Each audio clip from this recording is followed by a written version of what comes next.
I just pressed the let's go live button, and so that means we gotta wait for the stream to fire up all across the fruited plain of the internet before we go ahead and get started. Got to make sure the tubes are working out there. Sometimes the feds get in there and clog them up. We don't want that. It looks like we're live on YouTube. We're live on Rumble. We're hello on our friends to locals. Over here on Telegram, it's working. That's tremendous. Let's go ahead and get started, shall we? Hello, my friends, and welcome back to yet another episode of Watching the Watchers Live, the show that spotlights misconduct involving police, prosecutors, and politicians. My name is Robert Gouveia. I am a criminal defense attorney, and today we're talking about New York and Donald Trump moving to disqualify Fani. But that's in Georgia. Before we talk about New York, we're going to talk about Georgia. And in Georgia, we know that Fani Willis and Nathan Wade have been caught in a little bit of a love kerfuffle, as some people might call it. And you'll notice this caught my eye. Didn't realize that they were giving press conferences out in the middle of the Bahamas. But now Donald Trump is moving to disqualify Fani and Nathan. And we're going to go through this filing because Trump submitted it in Georgia, in Fulton County. We're going to unpack it together, see what is inside. Not a very long filing, but we'll see what's inside because basically Trump's defense is saying, you know, when Fani came out and gave this little, whatever it was, a speech in her church where she said stuff like, we are under attack as black men, I guess.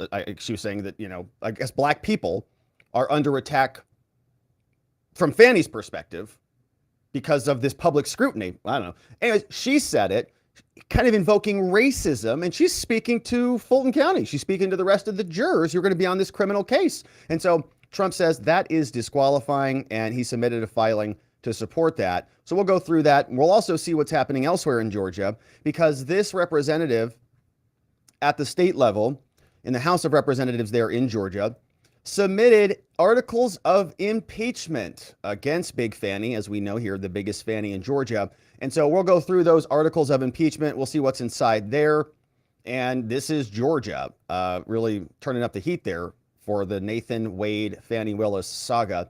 And we'll see what is inside of all of that. Then we're going to go to New York, as I mentioned at the outset, and see what's happening there because there was this interesting conversation about these two, Kaplan and Kaplan, which sounds like a law firm, but it's not. That's the judge, Judge Kaplan. That's the plaintiff, Roberta Kaplan. They are together the Kaplans. It's like a 70s TV show or something, right? All right. So questions about these two. Did they work together at the same firm? Yeah, they did. In fact, Roberta Kaplan's spokesperson admitted the following yesterday to the New York Post. We covered that whole thing in detail. Today, we wake up and Alina Habba says, I want to know a little bit more about this. And so she sent a letter in to the judge and she pointed out two things. One, the relationship between the Kaplans when they were together at Kaplan and Kaplan, which is not the name of the law firm, but I can't remember. It's a big long name, so we'll just call it Kaplan and Kaplan since they were both there. When they were at Kaplan and Kaplan, the Kaplans that was just one part of the equation. Apparently, Judge Kaplan officiated the wedding for someone else who was also involved in the case. So we'll see what is inside of all of that. Now, Roberta Kaplan responded. She said, I deny all of this. Ridiculous. And if you keep pursuing these baseless claims, then she's going to demand sanctions. And so, of course, Alina Habba dropped it, submitted a filing today just saying, you know, if she denies it, that basically ends the inquiry. Because what else are they going to do? What else are they going to go find? You know, this was back in, I think, in the early 90s.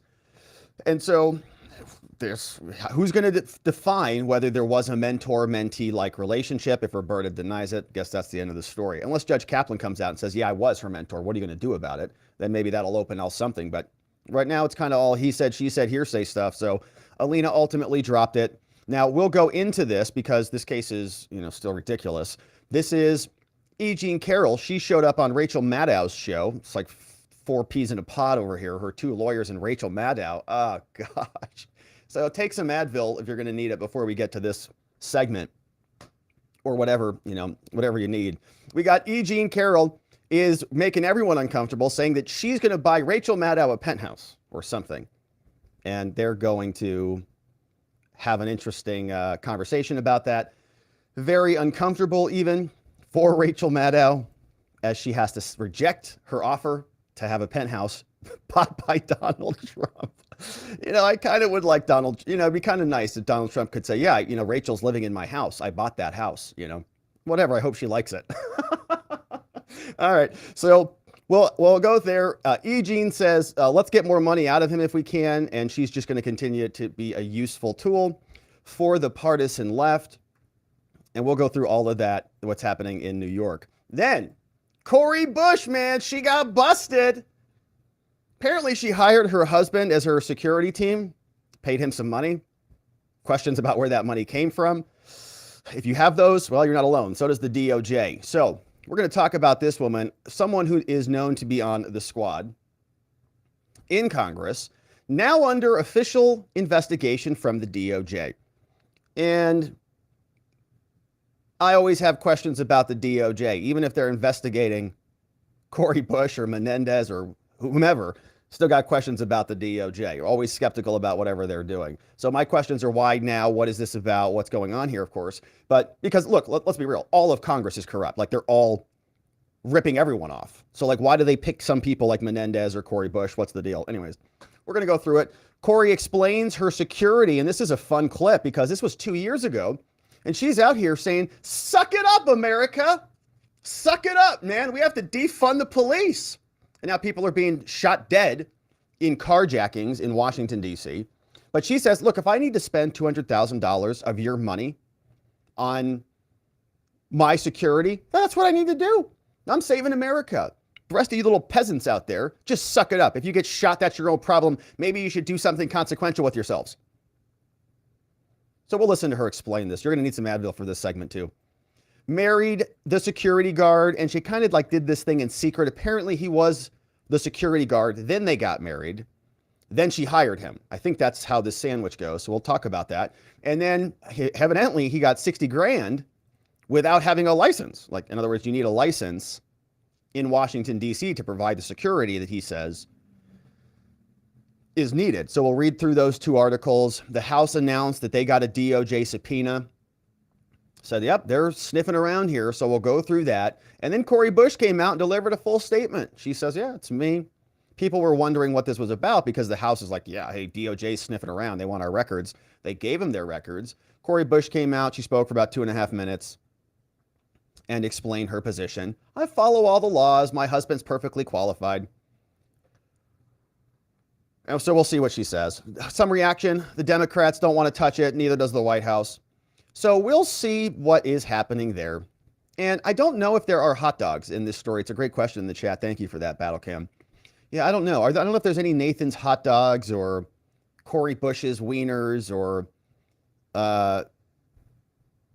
Jen Psaki sausages, or I don't know what's going on this segment. We'll have to see. We'll see what's inside. But my friends, it's like another, yeah, okay. Let's leave that comment alone. We've got 3 good segments to get to today, my friends. I'm glad that you are here and with us today. This morning, we had a beautiful members only stream. We do streams in the morning here. There's a lot of other stuff going on in the world, like World War III. And what's her face over from MSNBC, who wears the Trump hat. What did she say? Oh, Joe Biden's going to start another effing war. We talked about that this morning and about the war that apparently is brewing over there. And we're going to keep talking about, all the other things that we can't get to here at our members only community, watchingthewatchers.locals.com. And so come check us out. We do after parties here as well, where we hang out after the show, debrief a little bit, take your comments on locals and chat. It's a great community, doing some fun stuff there. And we'll take a look. We'll head over there after the show. Also, the website, robertgovea.com. We got a bunch of PDFs queued up today. So if you want to access any of the PDFs, you can do that. They're at robertgovea.com. Here's what it looks like when you go on over there. Click the reports section at the top. You'll see these were segments from yesterday. And then this was a fun one, this Texas segment about Texas rejecting the terms from Biden and then deciding his own terms, right? Texas basically responded and said, oh, we have some deadlines for you, Joe. You see February 15th. That was a fun segment we talked about on our members only stream. And so That's available, robertgovea.com. You can also check out the shop, and we really appreciate you grabbing some gear, looking good, supporting the show while you're doing it. Go check out what the Watcher logo means, what it stands for. Grab some of the Hillary Clinton or Joe Biden sandals. Almost said Bill there. Grab the Ungovernable shirt. Anything that looks good, or get a gift card for a friend or family member if they got an event coming up. Great way to support us. Thank you for doing that, robertgovea.com. All right, now let's get into it on the day, because we got some filings to look at. Starting with Fani. Trump and Trump's defense moved to disqualify Fani Willis because of the Nathan Wade scandal. We know that they got criticized for their hot dog scandal by the Fulton County citizen in a city council meeting. But now Fani is under more scrutiny. Apparently in Georgia, they are considering actually impeaching her, and Trump is moving to disqualify her. So she's catching it on multiple fronts. Now we're going to see what is inside both of these documents, starting with Donald Trump's motion to disqualify the biggest Fani in Georgia. Filed in Fulton County, the state of Georgia. The case is state of Georgia versus Donald Trump. This is a Trump motion. You can see this was drafted by his team, Stephen Maddow, coming in to Georgia. He says, Your Honor, President Trump now moves to adopt, this court to adopt and supplement the above titled motion filed by the co-defendant Roman that we've read through previously here. And so remember, Mike Roman is another co-defendant. This is the RICO case. So a bunch of co-defendants, 19 in total. Several of them have already pleaded guilty. But Trump is now attaching himself to this motion from Roman. And Mike Roman was, through his lawyer, the gentleman who, via Ashley Merchant, basically blew the lid on this whole thing. She said, we know about this inappropriate relationship. We know about these records. We know we've got the billing from public records requests and all the things, attached it all together. And now it's developed for a little bit. And so Trump is now joining it. Now that prior motion, they give us some background. And it's not just what she alleged in the motion. It's also the response by Fani to the allegations in the first place. The original motion alleged, among other misconduct, that there is an improper, intimate personal relationship that existed between Wade and Willis, and that Wade has been paid over $650,000 by Fani, and that taxpayer monies were used by Wade to take Fani on lavish vacations. Now, highly significant to the merits of the adopted motion, Trump points out that after Roman's motion was filed, and after the court announced in open court that it had intended to hold a hearing on the motion in February, which is coming up soon, and Fani's got a deadline to respond to this, I think by the 2nd this week. I think by Friday is her deadline to respond.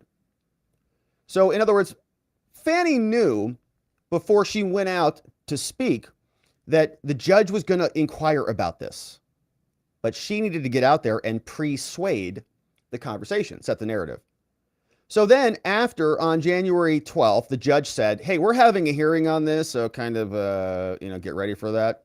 Fani went out on Sunday, January 14th, on a Sunday, during Martin Luther King Jr. National Holiday Weekend, when everybody's paying attention. She was in a religious public forum in her church, and she made racially charged extrajudicial statements outside of her office, outside of the court, designed to defend against and divert and deflect attention from the alleged misconduct outlined in Roman's motion. In public, right? This is a public person defending this, making a giant speech to her constituents and people who will also be on the jury. Wow. Now, there was a keynote speech that she gave, and we'll pull up a clip of what they're referencing here. But we listened to quite a bit of it back when it happened. D.A. Willis gave a keynote speech at Atlanta's historic black church called Big Bethel AME Church.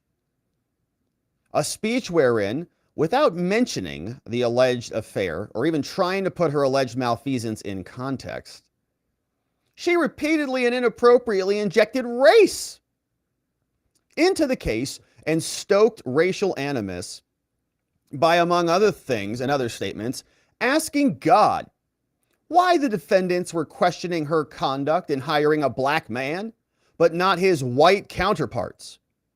Well, we had a simple conclusion. We thought that the distinguishing feature here was intercourse, you know. That was my original take on that. I thought, well, why were we questioning her conduct? It's not because you hired him, it's because you slept with him. Unless, of course, she also slept with the white guy, which I don't think happened. Or the white woman, which maybe happened. I could be curious. I don't know. Maybe they did. I'd be curious about that. I'd be like, wow, okay. Wow, that kind of, then they're all kind of equal, right? But no, because she slept with only one of them, which is very racist. Very racist. If she's going to sleep with one, she should sleep with everybody because diversity solves all, according to them. So, and why? She also said why the judgment of a black female Democrat wasn't as good as white male Republicans. Well, I think if a white male Republican also slept with his special counsel, we'd have some questions about that. We'd also be questioning their judgment, you know? But this is complicated. I'm not sure. So the DA's speech lasted approximately 35 minutes. It was mind-numbing. Was widely reported on by local and national media outlets. So it was amplified by everyone and broadcast all over YouTube. Now, let's play a little bit of this clip before we move on, just so we can refresh our recollection here. This was Fani when she was defending her hiring of Nathan Wade via Anna Bauer. Here's what Fani said in the church. But dear God, are you listening? Why does Commissioner Thorne and so many others question my decision in a special counsel? Because you slept with him, Paul, allegedly. hard-headed and imperfect child, I'm a little confused. I appointed 3 special counsel, as is my right to do. Paid them all the same hourly rate. They only attacked one. Interesting, that hourly rate comment. Did you notice that one? I didn't catch that the first time around. Paid them the same hourly rate. Okay, yeah, but then you gave them like 4 hours, 400 hours. Not sleeping with you. Here, you get like 10 hours. Ew, not sleeping with you. You're getting like 15 hours. You're a woman after all. And to you, sir, how about 400 hours for your tremendous work? Keep it up. See you later tonight. So he got $650,000. The other 2 got less than $100,000. I hired one white woman, a good personal friend and great lawyer. A superstar, I tell you. I hired one white man, brilliant, my friend, and a great lawyer. And I hired one black man, another superstar, a great friend. But you slept with him. You slept with him. Oh Lord, they're gonna be mad when I call them out on this nonsense. First thing they say, oh, she gonna play the race card now. Okay, and but what? No, God, she's gonna do it. Isn't it them who's playing the race card when they only question one? No. Isn't it them playing the race card when they constantly think, I need someone from some other jurisdiction in some other state to tell me how to do a job I've been doing almost 30 years. God, why don't they look at... All right, so she goes on and on. Now, invoking the race card, right? And there's a bunch more of this if you want to lose some more brain cells. But here is where Trump picks up. He says, you know, the article includes a transcription of the whole speech. And here's part of the problem, right? I appointed 3 special counsel. I hired one white man, blah, blah, blah. We know that. Oh, Lord, they know when we're going to be mad when I call them out. But God, isn't it them who's playing the race card? Why don't they look at themselves? Come on. Why are they so surprised that a diverse team that I assembled, your child can accomplish extraordinary things? He's got impeccable credentials. The black man I chose has been a judge for more than 10 years. He's run a private practice. He was basically a civil traffic ticket judge, by the way, at a municipal, I think it was a small, like he wasn't like a felony trial judge or something, all right?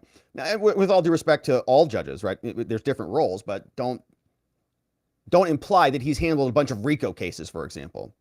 Now, y'all are served as a prosecutor, a criminal defense lawyer, special assistant to the AG. How come, God, the same black man I hired was acceptable when a Republican in another county hired him and paid him twice the rate? Why is the white male Republican's judgment good enough, but the black female Democrats are not? All over the place, okay? Fox5Atlanta.com. And I know that, we're all tired of hearing this, but the point is, this is something that is being, regurgitated all over Atlanta, all over Georgia, which is exactly where the jury pool is. So specifically, says Trump, the DA's extrajudicial comments set out in the footnote 1, those words specifically, they constitute a glaring, a flagrant, and a calculated effort to foment racial bias right into this case by publicly denouncing Trump for somehow daring to question Ann Roman and the rest of the co-defendants. But I say Trump because I think he's the lightning rod. Everybody else is just collateral damage, ultimately. They want him. They're ransacking the lives and wrecking the livelihoods of everyone else involved just to get to him. So she is now tipping the scales publicly against everybody. And we know Trump can't talk about anything, right? He's been gagged multiple times. He was gagged in D.C. He was gagged by Engoron because if he says a single thing, oh no, they're all going to have their courtrooms under attack from Trumpers. But now this woman's coming out and she is doing the opposite. So for somehow daring to question her decision to hire a black man without also mentioning that she is alleged to have had a workplace affair with the same man, didn't tell us about any of that. Hired him to be the special prosecutor. Now, these assertions by the DA, they engender a great likelihood of substantial prejudice towards Trump in the eyes of the public in general and the prospective jurors in Fulton County in particular. Moreover, Fani's self-serving comments came with the added and the sought-after benefit of garnering racially based sympathy for her self-inflicted quagmire. Yeah, don't blame your affair on Republicans. Now, that being said, the DA's comments directly ran afoul of Georgia's rules of professional conduct. They're digging in. Georgia prosecutors have responsibilities under Rule 3.8. The rules say the prosecutor in a criminal case, this is what she has to do. And this is a different position also between a prosecutor and a defendant. Okay, a defendant is not a prosecutor. A defendant has free speech, a lot more so than the prosecutors do, because they have the power, you understand? They have the charging power. So then to give them that power plus the bully pulpit, where they can go and speak to everybody from their position of power, the defendant doesn't have that. The defendant has the free speech. That's why we have the right to speak out. Because when we're being prosecuted by a corrupt, tyrannical government, our only remedy is the First Amendment. That's why it's the first. We speak out about that, especially when it's about political prosecutions and so on. But this is not her position, right? She's the prosecutor who got busted having a Nathan's hot dog. And it's now her opportunity to use that position of power to battle back the criticism. So the rules say not supposed to do this, okay? Rule 3.8G, Fani, pay attention. The prosecutor in a criminal case shall, it's not optional, shall automatically refrain from making extrajudicial comments that have a substantial likelihood of heightening public condemnation of the accused. Pretty clear. Heightening public condemnation of the accused. Well, they're defending themselves by saying that this is a corrupt prosecution, and she's saying that they are racists.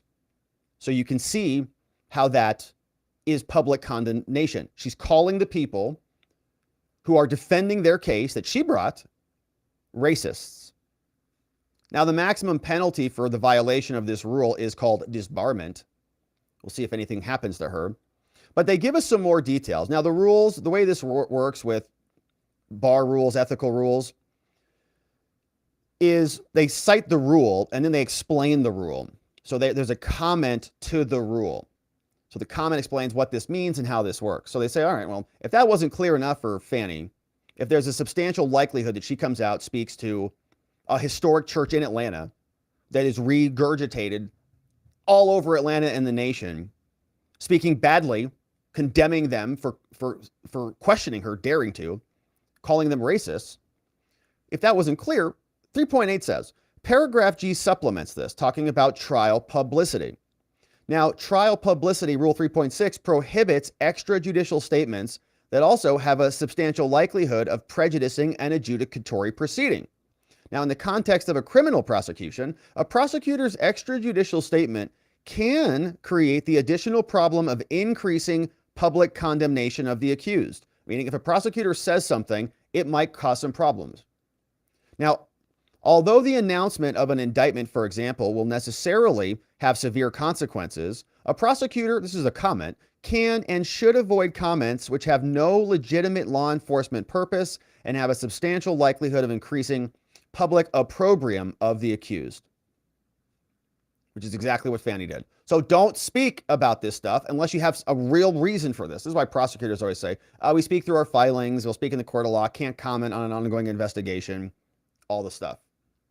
Supreme Court also made this clear, citing this case from 1935, Berger versus United States. They tell us the prosecutor is the representative not of an ordinary party to a controversy, but of a sovereignty, the government, whose obligation to govern impartially, yeah, right, we lost that a long time ago, is as compelling as its obligation to govern at all. And whose interest, therefore, in a criminal prosecution is not that it shall win a case, which has been perverted. This has been so manipulated. Prosecutors just, that's all they think about.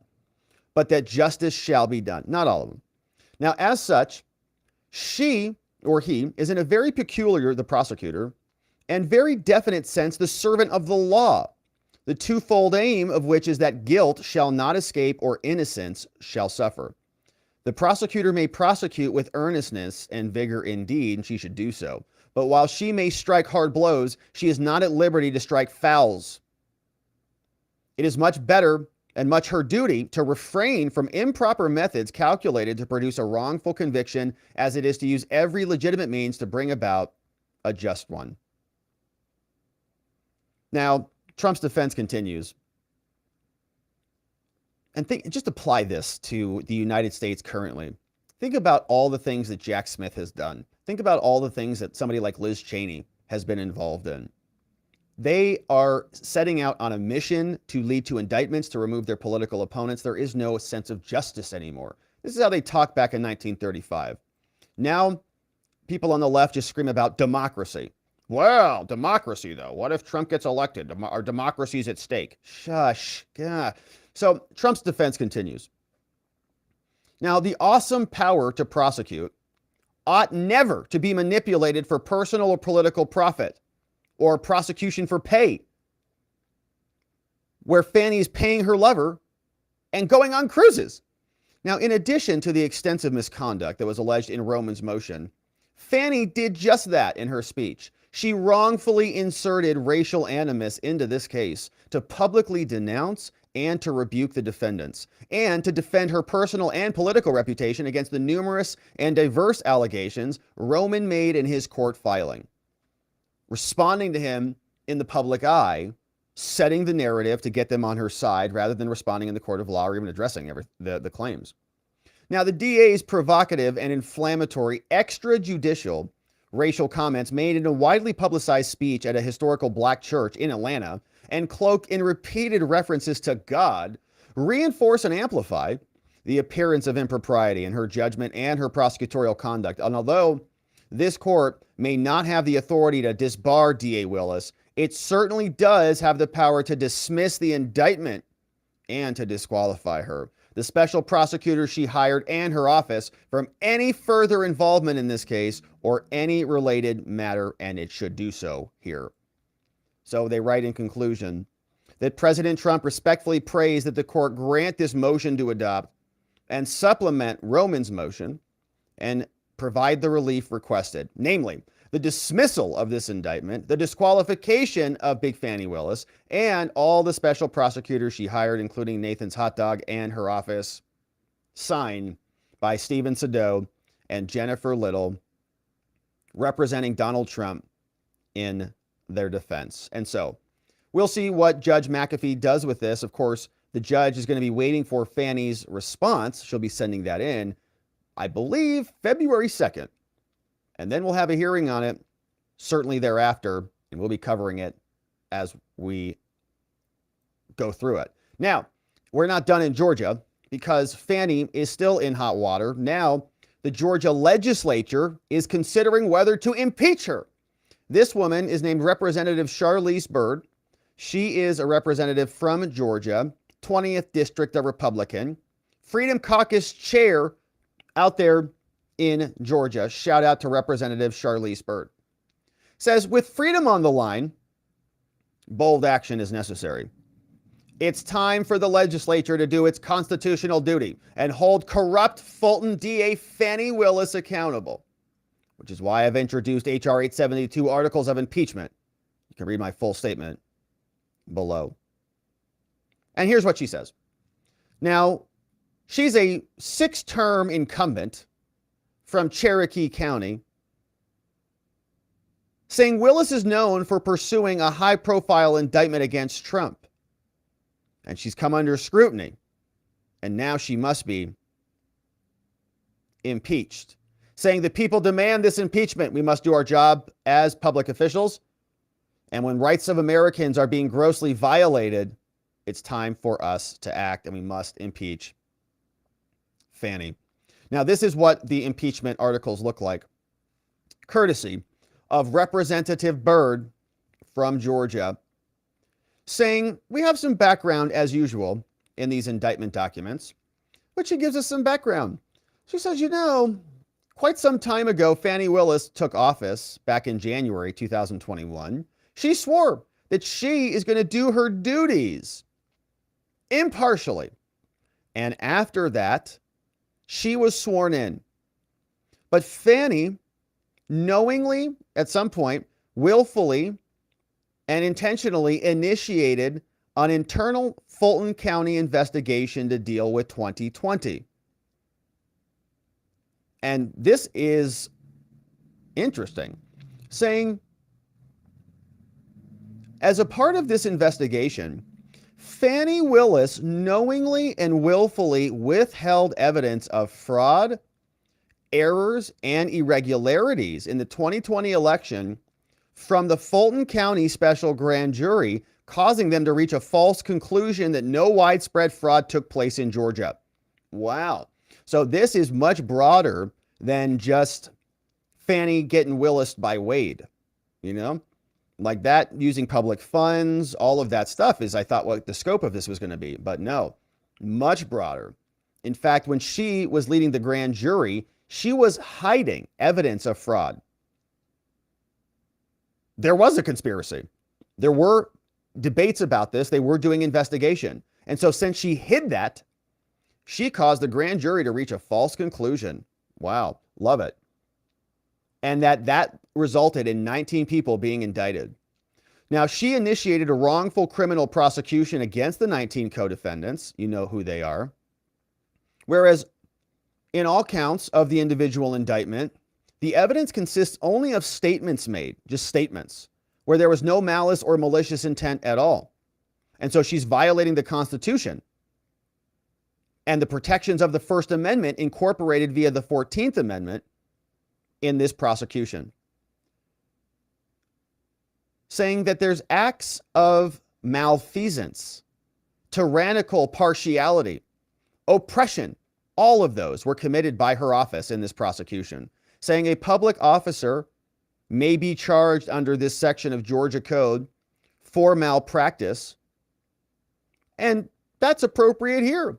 Why? Because Fani Willis, the DA in Atlanta, engaged in an inappropriate relationship with Nathan Wade, paid him nearly $700,000. And Fani really enjoyed those cruises, got some nice financial benefits. In fact, they say that Fani here has violated honest services fraud under 18 U.S. Code 1346, federal code, saying the impeachment charges enumerated show that Fani Willis committed prosecutorial misconduct and that the office is not conducive to the interests of this state. She violated her oaths of office. She has no immunity for those violations. And she's subject to impeachment. So, be it resolved via this impeachment document that Fani be impeached for violating her oath as a public officer. Why? Prosecuting Trump on RICO is solely being done for the purpose of advancing DA Willis's political career. That's it. And it grossly violates her oath. The prosecution of Rudy does the same thing. John Eastman and others violates her oath. A different count for every single defendant here. Mark Meadows, Chesebro, who took a guilty plea. Jeffrey Clark, Ellis took a plea for diversion. They're all going to be dismissed. And others. Michael Roman, shout out to him and his team. All of them listed in these articles of impeachment. But more than that, not only is she prosecuting these people inappropriately, unlawfully, she swore an oath to be impartial, but she has violated that. She is engaged in a prosecution that includes prosecutorial vindictiveness. She is withholding material evidence from the grand jury to hide the truth, saying that she swore an oath here, and upon being elected, she swore that she was not the holder of any unaccounted money for public money in this state, but she already owed the state late fees stemming from her candidacy for office. Don't know what that's about. False swearing. She says, I don't owe anybody money, but apparently she did have late fees for something. So she's unqualified. And she also violated her oath. She said that I was only going to take only my lawful compensation. But no, she didn't. She profited big time from an unethical relationship with Nathan Wade in the amount of $700,000. So in Georgia, they say, be it further resolved that the clerk of the House of Representatives transmits this over. Senate will make their voices heard there, and we'll see where this goes. So Fani Willis in a bunch of hot water today. Impeachment proceedings percolating over there in Georgia. We've got Trump joining a motion to disqualify. Fani's got her response due this Friday. We're going to be covering it, my friend. So don't forget to subscribe wherever it is you're watching this. And thanks for checking out the website, robertgovea.com. Links are in the description. If you want to read any of the PDFs, catch the show report, sign up for our daily newsletter so you can get all of this stuff summarized and sent to your inbox the following day. That's the place to do that. We'll look forward to seeing you back here on the next one. All right, my friends. Now, let's jump in to what's happening in New York. And we've got Alina Habba.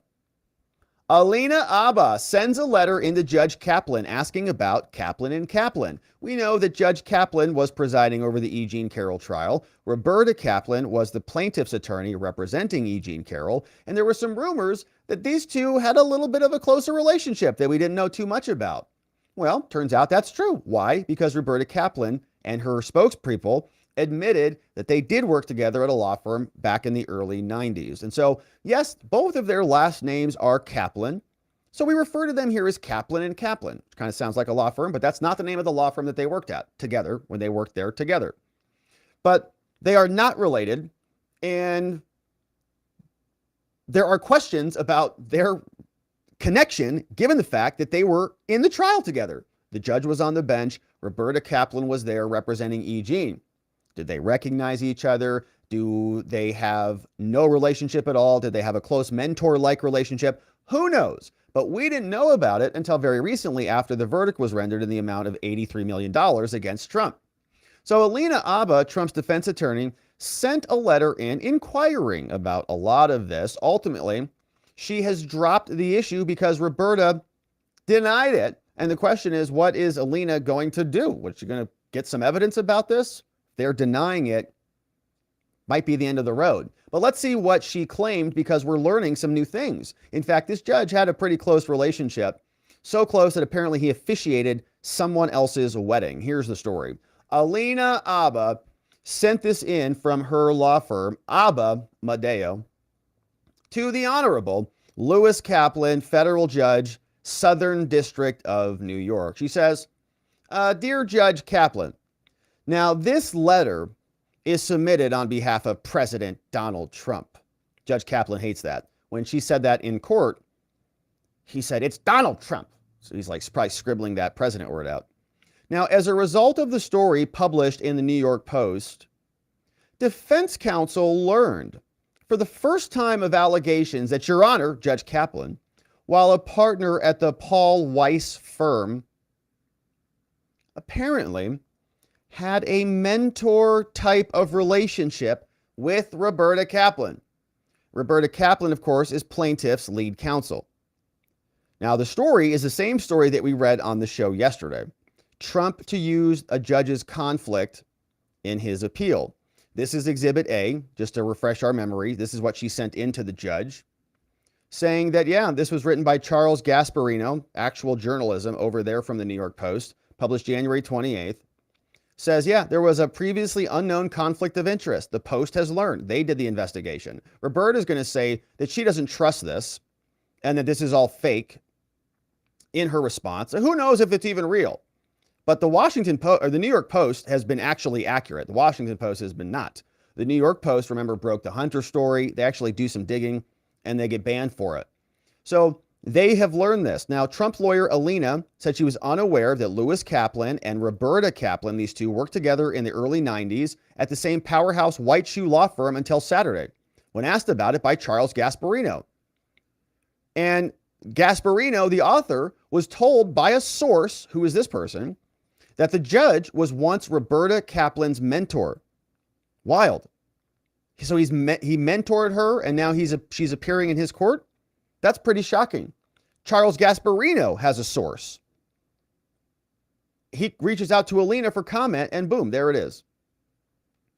Now, it was never disclosed, Habba said. It's a conflict of interest. It's a violation of judge ethical rules. And he did some more digging. Roberta Kaplan worked at Paul Weiss Rifkin, Wharton, and Garrison, Midtown, 1992 to 2016. Then she left, started her own firm.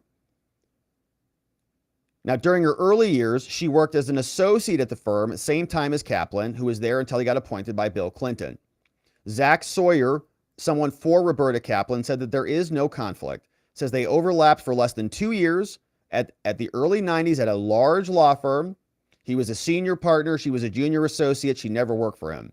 But a former Paul Weiss partner, okay, this is a former partner, according to this journalist, who asked not to be named, said, like all associates at the firm, Roberta Kaplan did her best to distinguish herself before her partners, including Lewis Kaplan. Says Lou was like her mentor. The judge was like her mentor. That is the claim from the former law partner.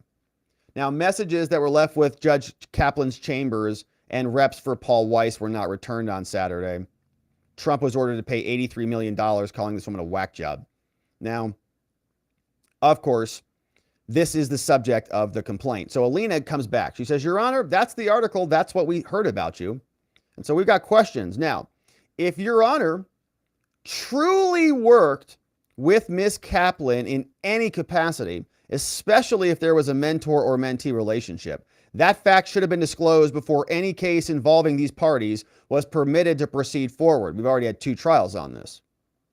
Now, this issue is particularly concerning since plaintiff's other lead counsel, Sean Crowley, the other woman who we're going to see in a minute, she served as Your Honor's law clerk. Okay? So we have a prospective mentor-mentee relationship. They at least work together. And we have witnesses that say he was her mentor. And we also have understanding that he officiated the law clerk's wedding who was there as co-counsel. We were previously advised Your Honor co-officiated her wedding.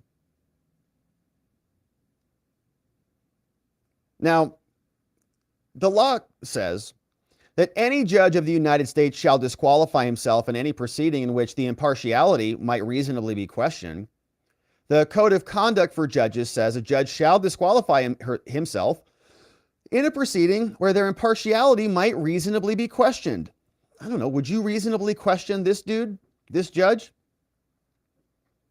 He apparently, allegedly, had a mentor relationship with his plaintiff and also co-officiated the co-counsel's wedding when she was his law clerk, which is a very close relationship for a long time. So Sean apparently worked with him for a while, such that he co-officiated, right? Very serious relationship. So I would say, yeah, I kind of would prefer a different judge on that, including instances where the judge served as a lawyer in the matter in controversy, or a lawyer, right? This is the judge's rules. A lawyer with whom the judge previously practiced law served during such association as a lawyer concerning the matter. Practice law, previously practiced law, is back on the panel. Okay, so in other words, Roberta Kaplan, who you work together with, is back. Now, Alina says, now, while not every mere friendship between a judge and a lawyer warrants disclosure and possible recusal by a judge, as the Fifth Circuit recently explained, recusal and disqualification issues based on possible bias or prejudice do require a highly fact-intensive inquiry. Citing some law, says, we evaluate whether a judge's impartiality on an objective basis, so that what matters is not the reality of bias or the prejudice, but its appearance. It's not, are you actually biased? Is there an appearance of bias? Zooming out, what would a reasonable observer say? If there is an appearance of impropriety, that's enough. So they go through here with some more case law, saying in the making of this analysis, how do we decide? We ask this. So the distinction between objective and subjective, we're asking a reasonable person, is this relationship appropriate? We're not asking Roberta, was your relationship appropriate? We're not asking Judge Kaplan, was your relationship appropriate? They're going to have a subjective interpretation of this. We're not, okay, we don't care what you think. Objectively, here are the factors that we consider. Whether a reasonable person like you or I, knowing all the facts, would conclude that the trial judge's impartiality could reasonably be questioned. Yeah. If he was the lawyers, okay, E. Jean had two lawyers. If he was one of her lawyers, wedding officiators, I'd have some questions about that. If maybe not enough, but I'd have some questions. But then when you say, okay, they also work together, we've got witnesses who say that they were mentors, he was her mentor. Okay. That's enough, like too much for me, okay? Both lawyers? Are you serious? And one of them was your law clerk? We need a new judge. So, could reasonably be questioned. An appearance of impropriety occurs when reasonable minds, with knowledge of all the relevant circumstances disclosed by a reasonable inquiry, would conclude that the judge's honesty, integrity, impartiality, that one for sure, temperament for sure, I mean, we saw his temperament in court, or fitness to serve as a judge is impaired. In close cases, the balance, even if it's questionable, in close cases, this is case law from the Second Circuit, the balance tips in favor of recusal. If it's like questionable, you got to flip it over, man. That's why our justice system is supposed to have a semblance of, credibility. It doesn't anymore, but it was like not that long ago, even, I don't know, 3 years ago, it was more credible. Yeah. Before January 6th. And, a lot of other things have happened since then, like 4 indictments and so on.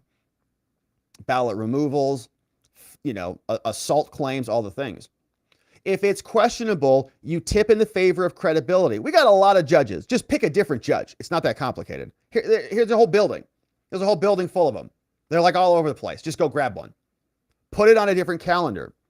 Why do you have to keep it in the same court? Well, we know why. So here, without knowing more information, this is Alina Habba, and she's kind of caught here. It's like, what's she gonna even ask for? New trial,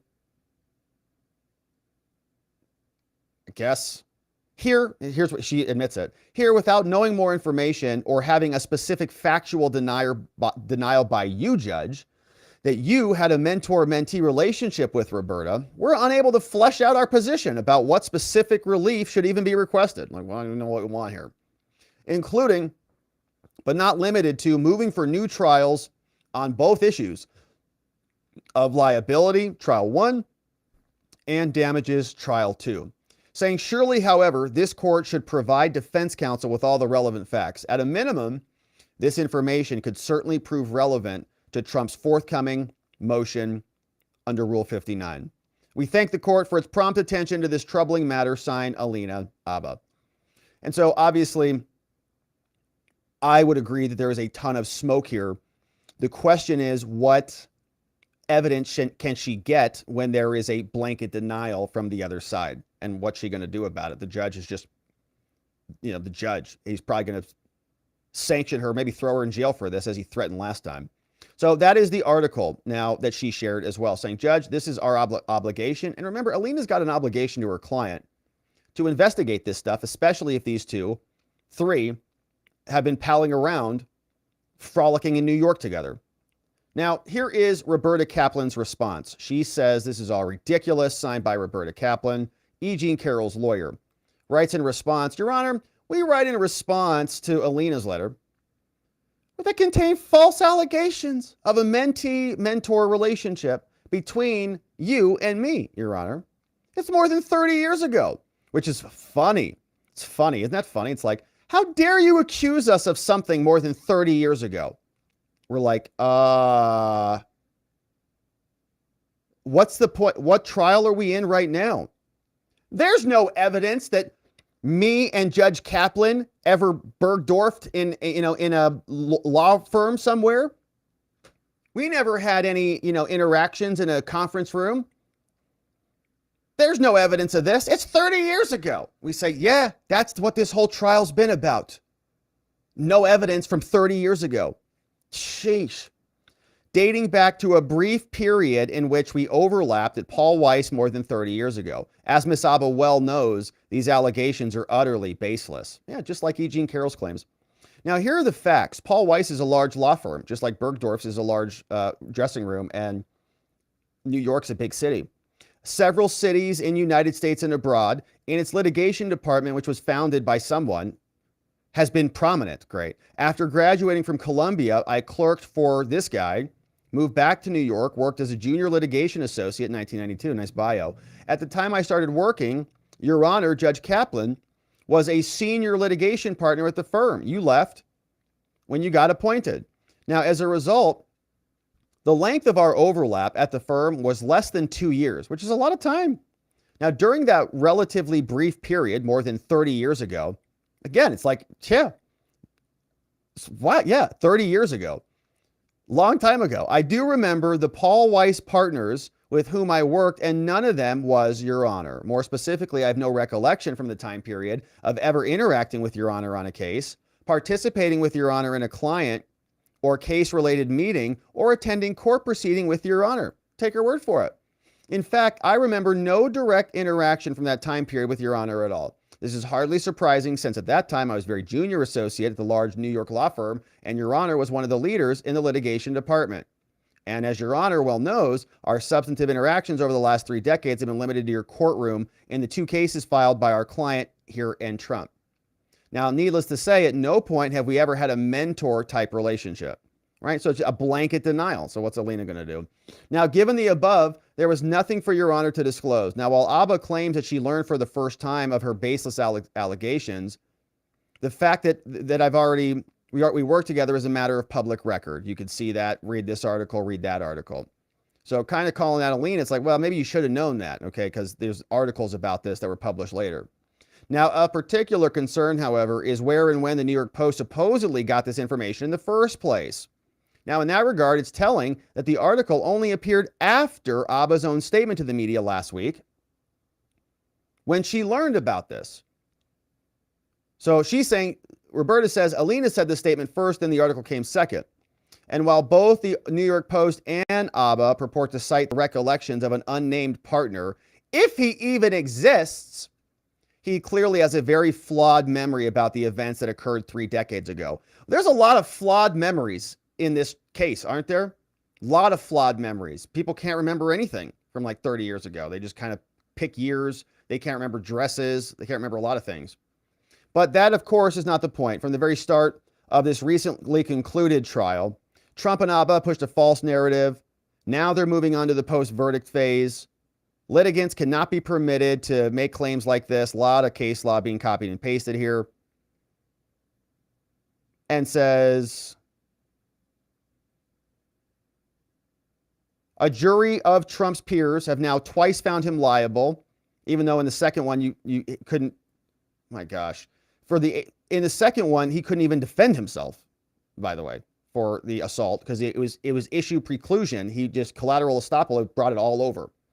So there's no basis to set either verdict aside. Now, Roberta says, while Ms. Habba ends her letter by characterizing this as a, quote, troubling matter, what is actually troubling is that the timing of this, and while we wanted to submit our response as soon as possible, we reserve all rights to seek sanctions against Alina Habba, signed by Roberta Kaplan. So then Alina says, okay, you know what? You refute all of this.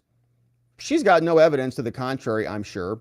So here is what she says in response. She's dropping it. She says, on January 30th, Alina sends this one back to Roberta, says, I write in response to Roberta's letter. Now, in her letter, Ms. Kaplan mischaracterized the substance of my letter that was submitted on behalf of Trump. She's making inflammatory and unwarranted accusations against me. Now, contrary to her contention, there are no false allegations of a mentor relationship in my letter. The purpose of the letter was simply to inquire as to whether there was any merit to the recently published article that does report on the existence of an alleged relationship. Now, to be clear, this claim originated solely from the New York Post, where it was purportedly sourced from a former Paul Weiss partner who asked not to be named. I played no part in uncovering this information, never communicated with a Paul Weiss partner, had no personal knowledge as to whether the information contained in the article is true or false. As I stated in my earlier letter, I learned for the first time about their purported relationship. And although I'm quoted in the article, my statements were given in response to their request for a comment, which was also sought from your firm, Roberta. Now, the point of my January 29th letter was to verify whether the information contained in the article is accurate. And since Ms. Kaplan has now denied that there was ever a mentor-mentee relationship between you and Your Honor, this issue has seemingly resolved. We thank the court for the attention to this matter. Respectfully submitted by Alina Habba. Says there are, however, she puts in a footnote, various other issues relating to this court's conduct, including potential bias, hostility towards the defense, that will be raised in post-trial motions and on appeal. So Alina's saying, we're not done yet. And I don't know where else she could really go with this. I mean, if the judge denies it and Roberta denies it, think about back in the early 90s, there was no Facebook or X accounts. So we couldn't scroll through someone's LinkedIn to see if they were posting, victory parties when they were out together and hanging out. Now, we talk a lot about bad memories, and a lot of people have bad memories. Maybe Ms. Kaplan's memories, not as good as it was. Maybe the partner's not as good as it was. Who knows? But it looks like Trump and their defense is going to drop that. Now, that doesn't mean that this case is not as bizarre as it comes and as rigged as you would expect by the Democrats who have concocted this whole prosecution by creating the law, extending the statute of limitations by E. Jean Carroll's and Roberta's own admissions. They changed the rules. Then it was all funded by Reid Hoffman in a jurisdiction that is very adverse to Donald Trump. And they got the result they wanted. And they're celebrating like, I don't know, children, honestly. It's pretty pathetic. Here is what E. Jean Carroll sounded like when she was on Rachel Maddow. This one clipped over from our friend Steve Krakauer. Here's what it sounded like. Roberta Kaplan, the other lawyer who was the law clerk to Judge Kaplan, who had her wedding apparently officiated by the judge, is there along with Miss Carroll in the middle. And watch how uncomfortable this whole thing is. About using some of Trump's money you're about to get to help shore up women's rights. Do you know what that might be, what that might look like? Yes, Rachel. Yes. Tell me. I had such great ideas for all the good I'm going to do with this money. First thing, Rachel, you and I are going to go shopping. We're going to get completely new wardrobes, new shoes, motorcycle for Crowley, new fishing rod for Robbie. Rachel, what do you want? Penthouse? It's yours, Nothing. Rachel. Penthouse and France? You want France? You want to go fishing in France? No? Oh, all right, okay. That's a joke. Did you hear her attorney? That's a joke. That's a joke. They're all pretty uncomfortable. And if you watch even Roberta Kaplan, right, she's kind of looking down right there, like, oh my gosh, like licking her lips there, you know, just one after the other. Does that look like a woman who is recovering from trauma, who's recovering from a really horrific ordeal? They're going to go shopping, man. They're going to go shopping, new fishing rods, new boots, new everything. Weird. And a judge has ordered her to get $83 million. And even look at Rachel Maddow, right? She's shaking her head, looking up at she's like, I don't even know what to say to this whack job. Who is this crazy person on my show? She's whacked. Even the camera guy, the guy who's controlling the scenes, switching the cameras, is flying all over the place. All right, let's play this out just so you can hear how twisted these people are. Rachel, what do you want? Penthouse? It's yours, Nothing. Rachel. Penthouse and France? You want France? You want to go fishing in France? No? Oh, all right, okay. That's a joke. Although if me fishing in France could do something for women's rights, I would take the hit. You know, I would obviously take one for the team. All right, let me as if you need persuasion in that regard. Let me finish with a final question. All right, so we have a little bit more of these four who are just giddy with glee for ripping off $83 million from somebody who actually built stuff, who actually built businesses in this country, who actually did good things for the city in which they reside. All these buildings that they're building, you know, it takes people to actually develop those. You know, you don't just get to sit in these nice studios and enjoy. But they are mostly people who like to destroy things. They celebrate taking money. If they could get more money out of them, they will, because this is what it's all about. Eugene, in terms of the what you've just been through, I mean, to hear a lawyer as experienced as Robbie Kaplan say it was nerve-wracking to be in that room sometimes because of the way this was conducted.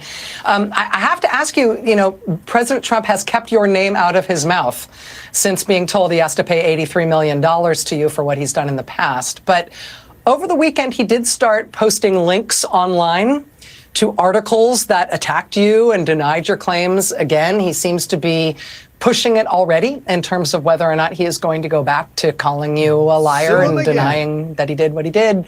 Well, by the way, the jury called her a liar too, right? I don't know why nobody talks about that, but they said that she was not credible on the R charge. They only checked the box for the assault charge, not the R charge. They found her not credible. Some people might say they thought that she was lying for that. That's what I think. If it came to it, if your lawyers told you that there was another case and that you should go back and get more money out of him and sue him again, would you do it? Absolutely. Absolutely. It wasn't too much. It wasn't too much wear and tear on you. I mean, the guts factor here is real in terms of how much you put yourself out there. Look at her. Rachel. Yeah, it was really traumatic for her. Okay, she's doing cartwheels. Big, strong people have been wouldn't put themselves through what you've gone through. What? Rachel, many people, as you know, have been through much worse than I went through at that trial. Yes, people who were actual victims of the R. People suffered more difficult things than I've ever been through in my life. And I am more than willing to do it again because we achieved so much in a 7-day trial. We did what people thought was impossible. We beat Donald Trump. Let me. All right. What a weird exchange between these people.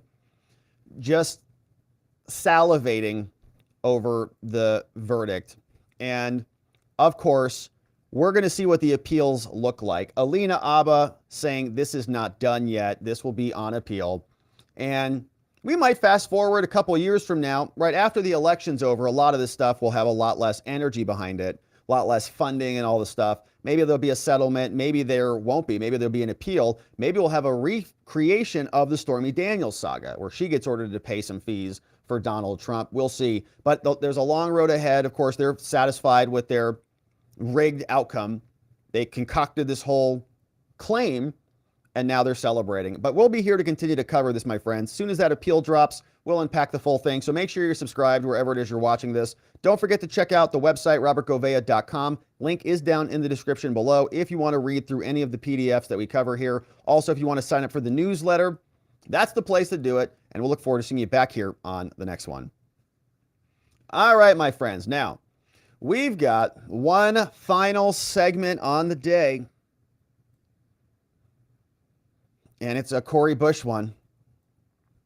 Representative Cori Bush is busted, hired her husband and paid him some nice money to provide security to her and her team. But now DOJ has some questions about that money, wondering where it came from, what account did it come from, what was it being spent for. Allegations are that she was spending a lot of money, hundreds of thousands of dollars, on her personal security.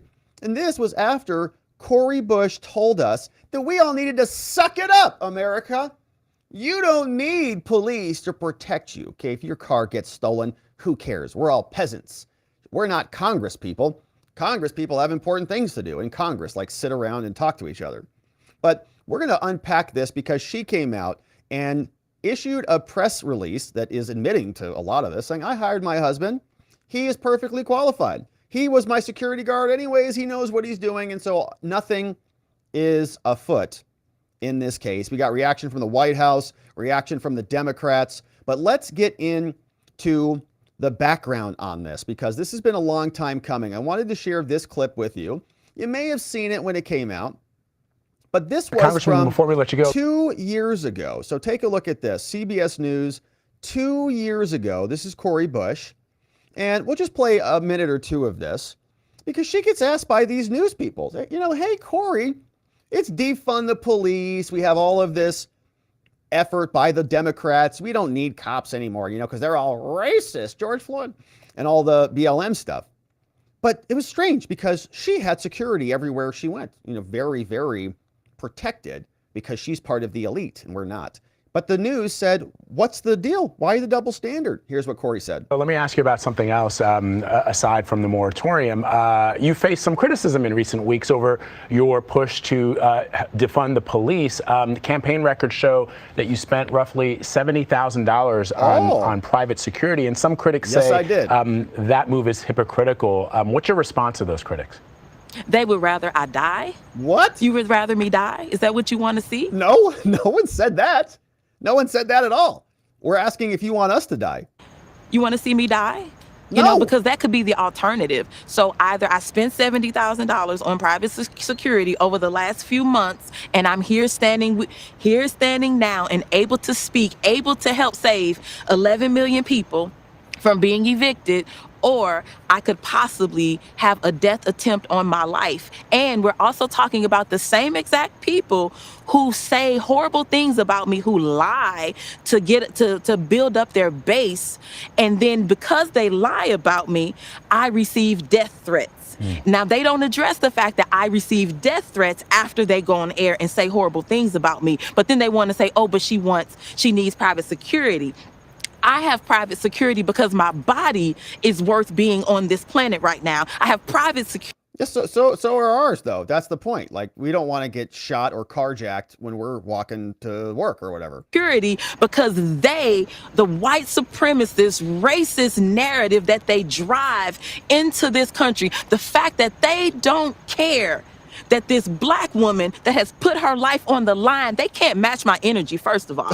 This black That's true. We can't. She's on one right now. And what's so fun about this is the news is just letting her go.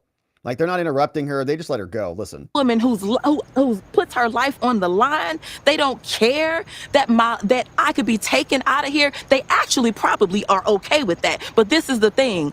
I won't let them get that off. You can't get that off. I'm going to make sure I have security because I know I have had attempts on my life and I have too much work to do. There are too many people that need help right now for me to allow that. So if I end up spending $200,000, if I spend $10 more on it, you know what? I get to be here to do the work. So suck it up, and defunding the police has to happen. We need to defund the police and put that money into social safety nets because we're trying to save lives. What other occupation can do work that's out of their scope and still be propped up to do work that's out of their scope? As a nurse, I can't be the surgeon too. So I don't know what she's talking about now, but suck it up, America.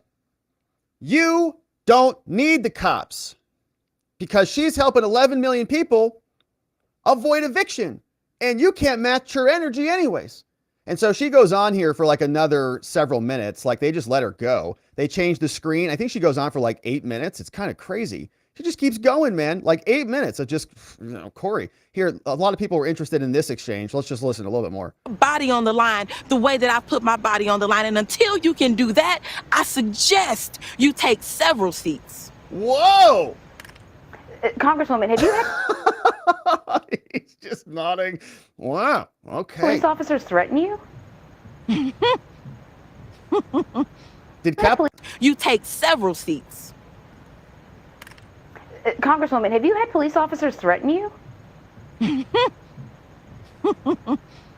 Absolutely.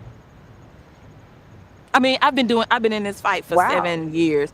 I'm a Ferguson activist. That happened to us. That has happened to us. It's not just me. All right, Ferguson suck it up, America. Frontline. Suck it up, America. You don't need the cops. They're all racist anyways, so forget about that. Now, she did hire her security guard. Doesn't matter if it costs $10,000, $20,000, whatever the numbers are. She needs it because she's saving the country. But she did marry her security guard some time ago, which is curious because if you're going to be funneling a bunch of money to your husband, people have some questions about that. Obviously, it could raise some conflict of interest concerns. Like, for example, is he actually providing security? No one knows. But this is the story. The defund the police backer, squad member Cori Bush, she married her security guard. This was updated last year, February, almost a year ago. Says in the story that squad member has gotten herself an extra layer of personal protection. She married a member of her security detail who was paid by her campaign. Now that's curious. Now, the lawyer in me is like, okay, well, is she marrying that to get marital privilege, spousal immunity? What's going on here? What's the sequence of this? Did she start grifting with him before they got married? Or did they get married and then start the grifting? Or was the grifting something that was already happening and then she married him to armor up a little bit? Let's just get married. Now, the anti-cop Bush, she got hitched to this guy called Courtney Merritt's, a private ceremony. The chief of staff, Abbas Alawaish, he confirmed. So her staff. She said, with heartfelt congratulations, I'm happy to confirm that Congresswoman Bush married the love of her life, Cori Merritt, this month. They filed for a marriage license on February 11th, according to the records, and the couple tied the knot the following weekend. Here's a photograph of them. Cori Bush, the White House, 1600 Pennsylvania, she posted on Instagram. And she hearted out his face. Come on, mystery man, hiding it all. So then we learned that she first paid Merritt through her campaign for his security services in 2022 after the couple began their relationship. So they started dating. Then he paid her. She paid him after. So here, Merritt is an Army veteran. He got $62,000 from the Bush campaign that year, according to the outlet, which cited campaign finance records. 62 grand. 2,300 was for cash reimbursements. But check this out, right? Now, We don't know what the scope of this DOJ inquiry is, but she spent nearly $500,000 in campaign funds for private security. So we have questions about campaign funds, federal funds, House funds during the election cycle. It's a lot. Now, the KSDK report said that the amount paid for security-related expenses is now up to $600,000, over 600, 627. Now, Bush, a member of the squad, along with others, has cited death threats, says, I'm going to make sure I have security and you guys can suck it up. Merritt accompanied Bush to her swearing in back in 2021. The payments to Merritt are likely to draw scrutiny, of course. Yeah, the DOJ is looking into it. FEC is looking into it. While federal regulations ban the use of campaign funds for personal use, some leeway is made for members of Congress to pay family members for performing a bona fide service. Campaign funds are not to be used to enhance a member's lifestyle or to pay a personal member's obligations, the health ethics rules say. And this is the dude, and I think there's some nipples in there, will spare us. We have this. Members have wide discretion in determining what constitutes a bona fide campaign or political purpose to which campaign funds may be used, but they have no discretion whatsoever to convert campaign funds to personal use, right? Cannot do that. Big no-no. Now, he's a veteran of the U.S. Army and a security professional. He has been, this is what Cori Bush's office said. Mr. Merritt is a veteran of the U.S. Army and a security professional. He has been Cori Bush's partner since before her congressional tenure and is not employed by her congressional office, okay? So the campaign employs this guy, not the Congress office.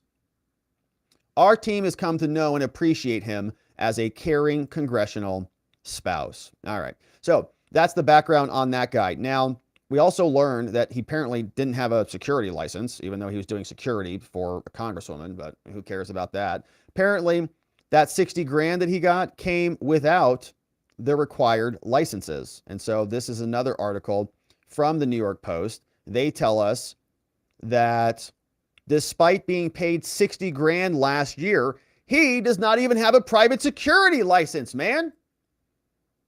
She secretly married him, and she's been paying him $5,000 a month in 2022 to provide, quote, security services. So that's 60 grand right there. But according to Fox Digital, Merritt raked in the payday without even holding a private security license. And that's required in St. Louis by the Metro Police Department. New York Post actually dug into it. They filed a public records request seeking information on the status of his security license after we learned that he had tied the knot with her. A Sunshine Law administrator informed them that there was no response records, meaning he lacks a current license. Oops. Asked whether Merritt ever had a private security license, the administrator said the last security license issued to him expired in 2012. So he knows he needs to get one, and it expired. The record search takes in both the city and the county, which cover Burt Bush's congressional district. The website states, all persons performing a security function must be licensed to do this, but he didn't. Applicants can receive licenses to be a watchman, courier, security officer, and they may be granted other powers as well. They say that Merritt also does not appear in a database of licensed security professionals either. And in addition to getting bi-weekly $2,500 checks from Cori Bush for Congress, Merritt was also reimbursed $2,300 for gas and travel expenses. Here are these two. So she's just paying her husband. Now, over the same period of time, Cori Bush for Congress also said that Peace Security, which is a St. Louis company, man, 225 grand, according to FEC records. Now, while federal regulations ban the use of campaign funds for personal use, and health ethics rules also bar money that's used to enhance a lifestyle, there is some leeway for members of a family. Okay, so maybe that's why they got married. There is some leeway is made for members of Congress to pay family members for performing a bona fide service. That's why, right? So they get married. He's like, no, he's family. He's not my boyfriend. We're married. Bush's office said in a statement that we love him. He's a caring congressional spouse. Got it. So they got married so that they could fall within those ethical rules, would be my opinion on that. Yeah, just get married. And then you guys don't have to testify against each other. So, all right, that's what's going on there. And these two, lovebirds, I'm sure he's traveling around protecting her. I don't know if they went on cruises with Nathan and Fani, but maybe, where's that $2,500? What's that going for? He's just kind of hanging out. He's saying, here, they're having lunch together. And he says, hey, sweetheart, let me taste test your food for you. It's not poison. You're okay. $2,500, please. All right. So now I suspect this is happening all over Washington, honestly. Even though the DOJ has indicted Cori Bush, I don't think that it sort of, it exonerates the DOJ. I always have questions about the DOJ. Why are they deciding to prosecute Cori Bush now? Why do they decide to prosecute some people but not others? There are double standards all over the place. I mean, Joe Biden used Hunter as his extension for decades, but he didn't get indicted for anything there. He's not under investigation. In fact, they covered all of that up. So it's all within the family, right? They all push this stuff to their families. But why Cori Bush right now? Why is Joe Biden covered up for his shenanigans with his entire family? I don't know. Probably because one of them is useful, the other is not. But that's the background on Cori Bush. She came out and made an announcement admitting to all of this. Before that happened, we saw that the House admitted that the DOJ came and asked for their records and that they actually provided them. Here was the post and the update from the House of Representatives. The Honorable, the Speaker, House of Representatives, sir. This is to notify you formally, pursuant to Rule 8 of the Rules of the House of Representatives, that the office of the Sergeant at Arms for the House of Representatives has been served with a grand jury subpoena for documents issued by the U.S. Department of Justice. After consulting with the Office of General Counsel, I have determined that compliance with the subpoena is consistent with the rights and privileges of the House. Signed sincerely, William P. McFarland, Sergeant at Arms of the House of Representatives. All right, so the DOJ got some of those records. Don't know what's inside of those, but there were rumors that this was Cori Bush, that this was her. She came out today to confirm that. And here's what that statement sounded like from the Congresswoman. And my position to the highest levels of integrity. I also believe in transparency, which is why I can confirm that the Department of Justice is reviewing my campaign spending on security services. We are fully cooperating with this investigation, and I would like to take this opportunity to outline the facts and the truth. Since before I was sworn into office, I have endured relentless threats to my physical safety and life. As a rank and file member of Congress, I am not entitled to personal protection by the House and instead have used campaign funds as permissible to retain security services. I have not used any federal tax dollars for personal security services. Any reporting that I have used funds for personal security is simply false. In recent months, right-wing organizations have lodged baseless complaints against me, peddling notions that I have misused campaign funds to pay for personal security services. That simply is not true. It's the Biden DOJ, and I haven't heard a lot of this from the right. Most of this is about the left. I mean, Dan Goldman was still in Congress today screaming about Representative Santos. It's like, he's not in Congress anymore, weirdos. The Democrats largely excuse this stuff. Santos is gone. Menendez is still in the Senate with his gold bars from Egypt. I have complied with all applicable laws and House rules and will continue to prioritize the rules that govern us as federal elected officials. In particular, the nature of these allegations have been around my husband's role on the campaign. In accordance with all applicable rules, I retained my husband as part of my security team to provide security services because he has had extensive experience in this area. And okay, I don't know if you heard that, but a bunch of people in the background are laughing at that. As soon as she says that, you hear this guy over back here. He's like, oh my gosh, are you serious? Nope. it was news to me that she's funneling 60 grand to her husband. You know, it's like, okay, are you serious? That's what this is all about? You hired your husband. He starts laughing. Around my husband's role on the campaign.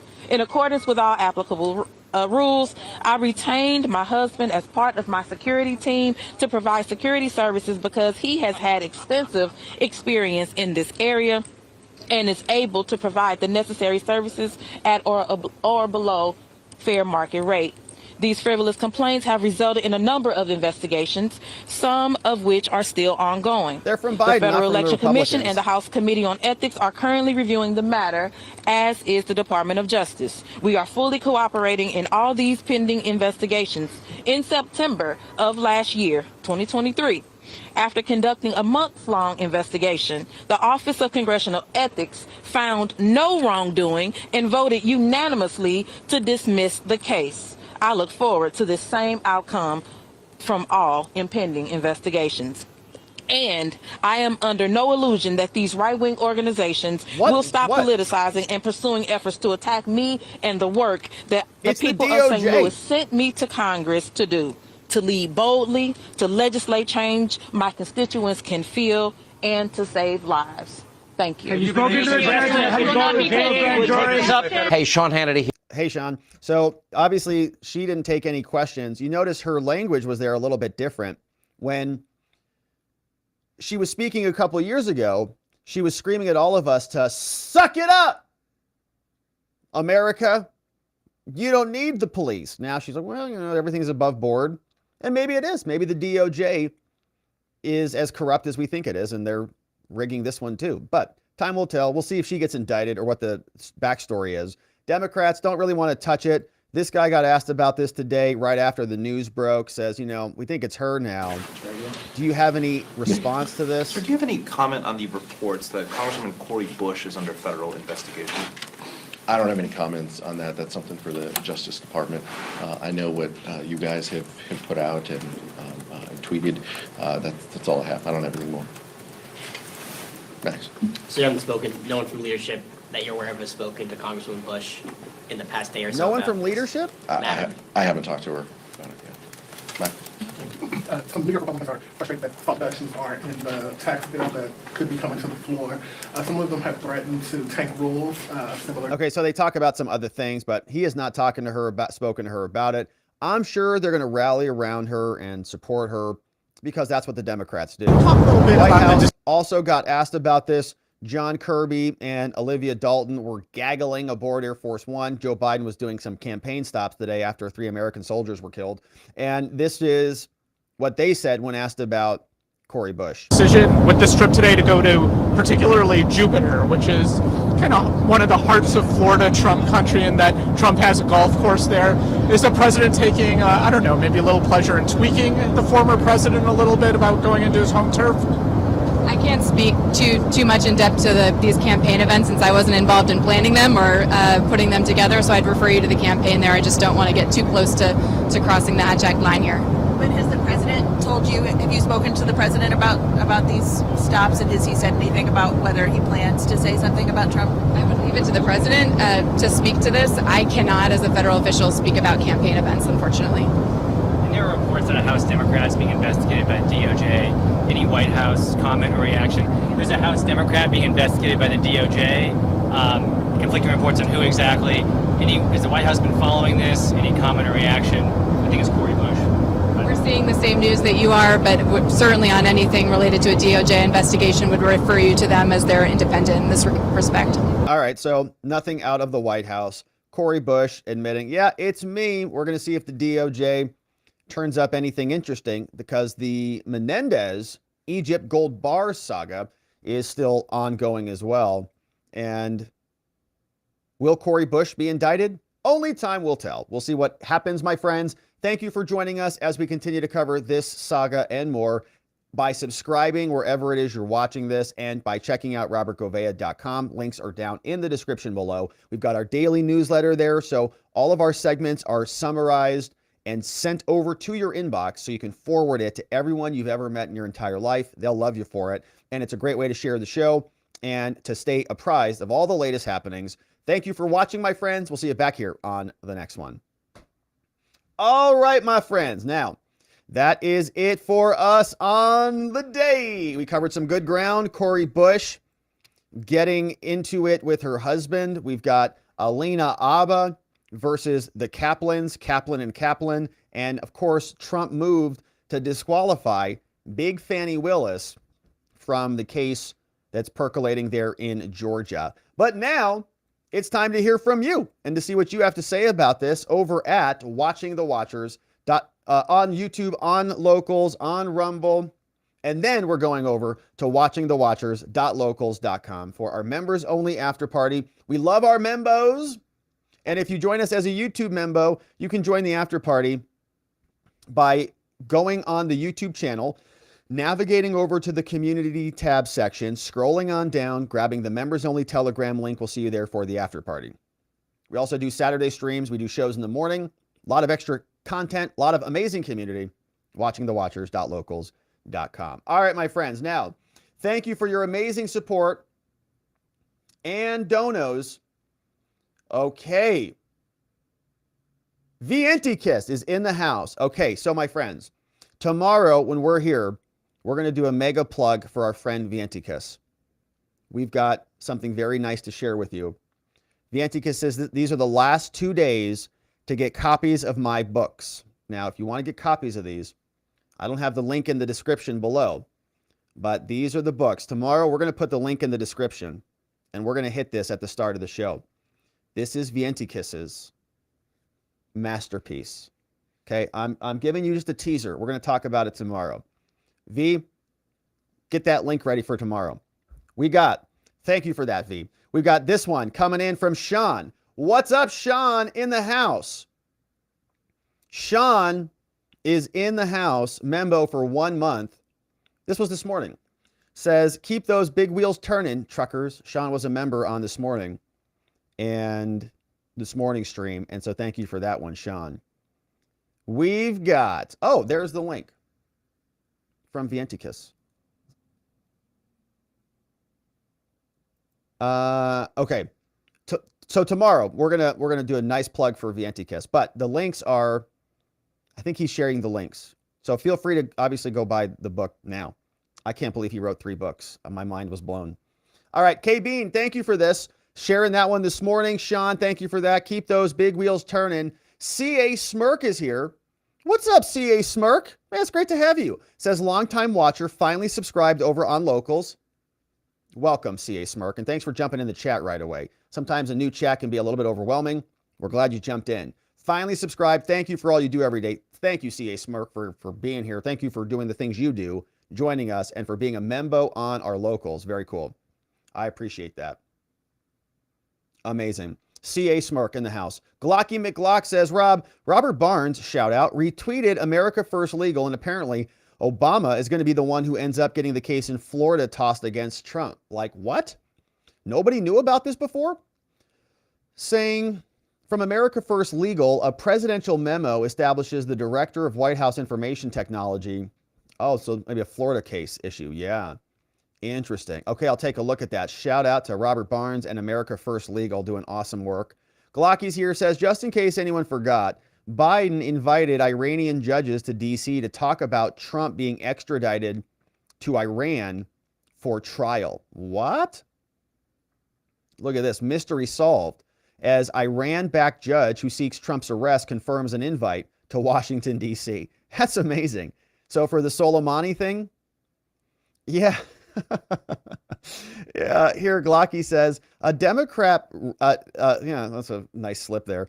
Appropriate. At the impeachment border hearing today, literally posted pics like this and said, this is what Trump and MAGA wanted to do to the border. It was friggin' hilarious. Yeah, I saw that. Representative Garcia. Like, he actually, I think, printed this out, right? And I don't know. It looks like a pretty protected border to me. You know, Donald, I think he printed this. I think we're going to play the clip tomorrow during our members only stream, Glocky. We talk a lot about the border stuff in the mornings because we can't get to it here in the evenings.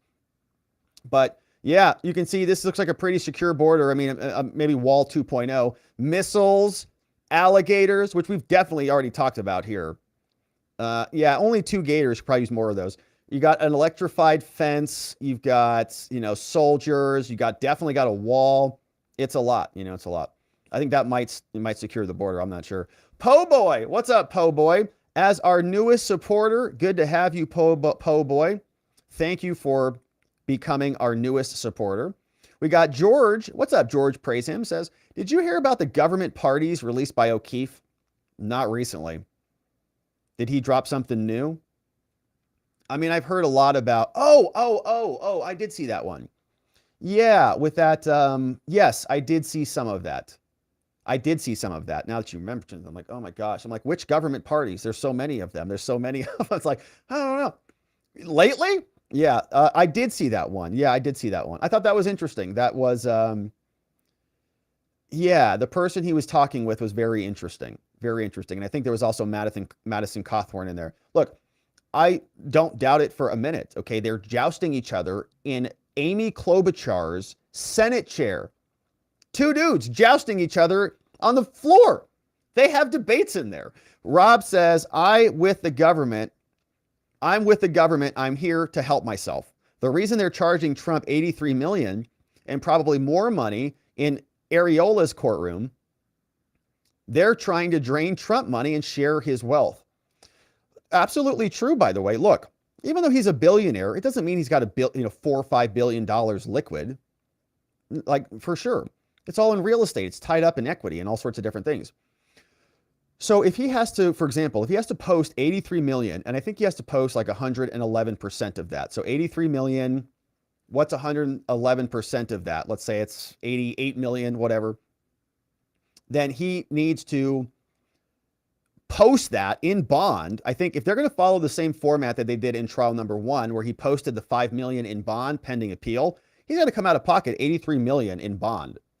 Now, let's say they do the same thing in New York and they hit him with another like 383 dissolution or a $400 million business fine or something like that. Okay, now that's like $500 million that he's got to come up to be liquid on, to deal with that.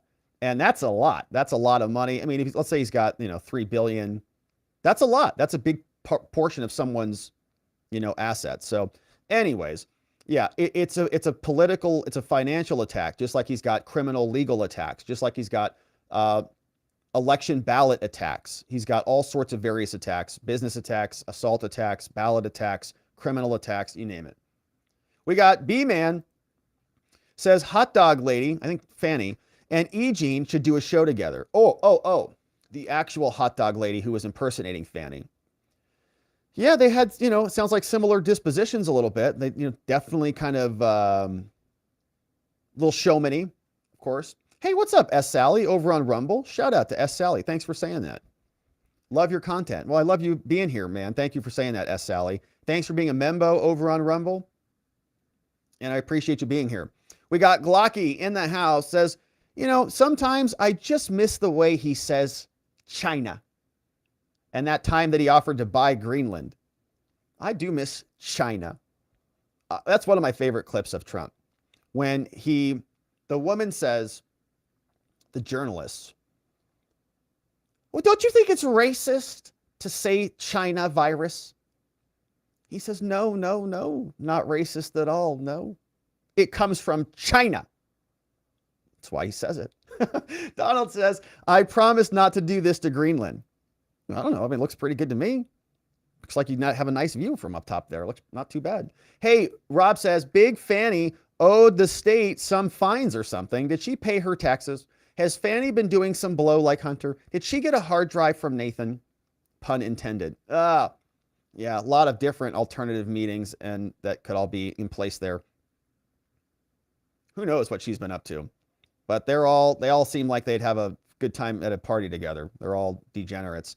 Chubby says, would be interesting if an unnamed partner would come forward with more evidence. That would be interesting, wouldn't it? If he says, well, here's a photo of them, or here's this memo that they wrote each other, or here's this. It seems like this unnamed source, which oddly is never questionable when the left or the mainstream media have unnamed sources. It would be interesting if they had an interest in bringing this to light. It would be great if they even had substantial evidence of their claims. Great comment from Chubby. You're right. Yeah, who is this partner? maybe he's got some more information to back it up. You know how lawyers are with their files and things. So maybe he does have some more here, and he'll provide that back over to Alina Habba or to the public so we can see it. Dolphin Fan is the man in the house. What's up, Dolphin? Bringing in 5 new membos, including Douglas D, Just D, Michael K's coming in, the real Hydro's here, and Dark Snyder is here as well, courtesy of Dolphin Fan is the man, bringing in 5 of our newest membos. Mini Wheat is here. Says, Rob, how can they not find E. Jean credible and also not find Trump guilty of the R word, but then find him guilty of the diddle? Yeah, it's a good question. So, in other words, they found her credible for the DJ diddle. And I think, you know, a juror could, I think, reason to that position. And they could just use Trump's own words. They could say, well, Trump said that he grabbed him by the purses all the time. So he said that he did that. So maybe he did do it. She says he did. He says he didn't. He admitted that. Okay. So they'll say, you know, maybe she's credible as to the assault, the DJ diddles, but not for the R. So I could see how they could split it that way. They could come to that conclusion. But as to the R, okay, that's E. Jean's claim. Like, she said that he R'd me with the, you know, the thing and the thing, with the Fanny and the Wade, with the Wade and the Fanny, you know? And it's incongruent with their claims that a jury found that he R'd her, because they did not. Now, the judge then twisted that and said that the digital penetration from a DJ diddle is analogous to R, and so it basically is R. But that's cope. That's after the fact, man. Why did they have 2 different charges and the jury found not the R? So they found that she was not credible. I would say that they think she's a liar. B. Torn is in the house. What's up, B. Torn? Says, I guess Fanny thought DEI meant divorce, ent-offment, and intimacy. Divorcee, enoffment, and intimacy. I don't know what that word is. Is that a $3 word or is that a typo? But I like it. DEI. Yeah, I like that. We could come up with some good stuff on that one. What's up, B-Torn? Thank you for the dono. This one from CF Rob says, she was on with Anderson Cooper and said, I think people think R is sexy. Think of the fantasies. Cooper's like, cut it. We'll be back, E. Jean. You're fascinating to talk to. What's she thinking about doing to Cooper? Who knows? Nobody wants to know. We had conversations about those metal balls yesterday. Who knows? Glocky's here, says, this is what happens when you don't fight. They're scared of you. These Fed judges and prosecutors think that they're gods and that they're untouchable. Here you go. 6 pro-life activists were just found guilty in federal court after being prosecuted by Biden's DOJ. Here's a snippet of the protest for a crime of praying and singing hymns. Now they're facing 11 years. Well, that's our government, man. That's our prosecutors and our government. That's justice in America. Vrooman says Carroll wasn't doing this to help women who have really been through assault or punish Trump for something she says she did. She was out to get Trump. How sickening. It is sickening, right? They're all gleeful. It's a strange way to live when you're just so volatile.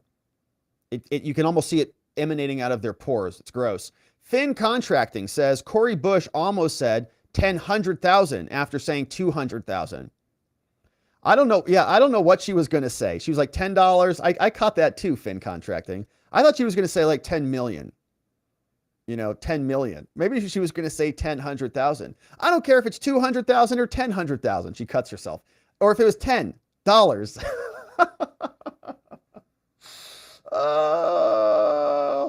Well, she was pretty fired up. You know, it's hard to get confused when you're on a riff like that. Suck it up, Finn. She can spend 100,000 if she wants to, man. Suck it up. Gosh. All right. Glocky says once they start looking into campaign funds, they usually find all sorts of crimes that weren't associated with the original charge. Yeah, we're going to see if she's on those cruises to the Caribbean. Well, I can't wait. Glocky says, so wait, he's probably been illegally carrying a gun in sensitive places because people just assumed that he was private security. Man, that could be federal level gun crimes. Yeah. Did he get admitted to the White House or something? Did they check his credentials? I mean, she's been to the White House.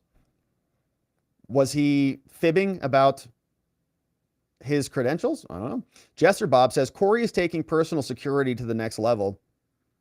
Feel safe at night. Sleep with Courtney. Security. There's a lot of sleeping around going on their side of the party. Although I guess they're husband and wife now, so I guess that's okay. Mark Butcher. Cori Bush, small fish, member for 2 months. Yeah, I think that's true. And that's why I'm wondering what this is about. Why are they indicting, or why are they investigating her? Is it, a distraction? Are they unhappy with some of her political positions? What's the deal? Jack Mack, good to see you. Says, great rundown, Rob. Thank you, Jack. Thanks for saying that. Thanks for being a member, as always. And look at this. You can now like these comments. Have you guys seen that? So you can like the super chats. That's a new feature, right? They just updated that like today. I had not seen that before. Thank you, Jack. Hey, Jack's bringing in more membos. Jack, thank you. Jack Mack brings in 5 new membos. Zancy Pelosi, Michael S., the DJ Natronic, the Big Boy Blue, and Matthew F. all coming in courtesy of Jack Mack in the house. Jack, thank you again. 5 new membos. We got Maria K. says, Robs, mods, membos, and God. Love you all. That's a good list right there. It's a good list. Thank you, Maria. Thanks for saying that. Thank you for being a member. Shout out to our mods, our membos, and everyone watching the show. And of course, God. Thank you, Maria. I appreciate you. Hey, here's a nice, wow. Wow. All right. We're going to have to look up how to say this word. Oh man. We just had a pronunciation lesson this morning when we had to learn how to say unetymologically. Hey, pretty good. Unetymologically. Boom. Got it. All right. So we practiced that this morning. Unetymologically. We were talking about the word decimate.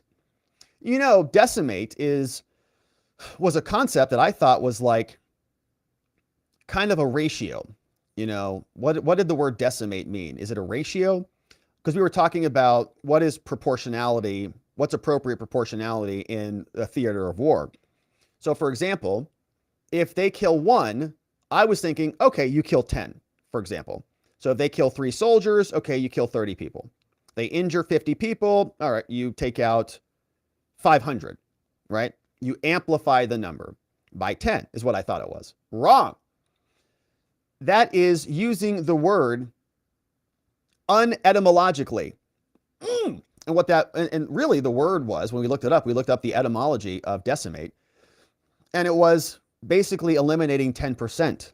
So when they go into a city, which actually could be a much bigger number. So like if they take out some of, like 3 of your soldiers or something, you go take out 10% of their population, like an unruly city or something. It's just 1 in 10. It's literally 1 in 10. So they go out, they just go to an unruly city. They say, well, you guys are not complying with the Roman Empire. So now we're going to decimate you. So just give us 1 person out of every, 1 out of 10. They just go count them off. 10, 1, 2, 9, 10, you're dead. Next one, 10, you're dead.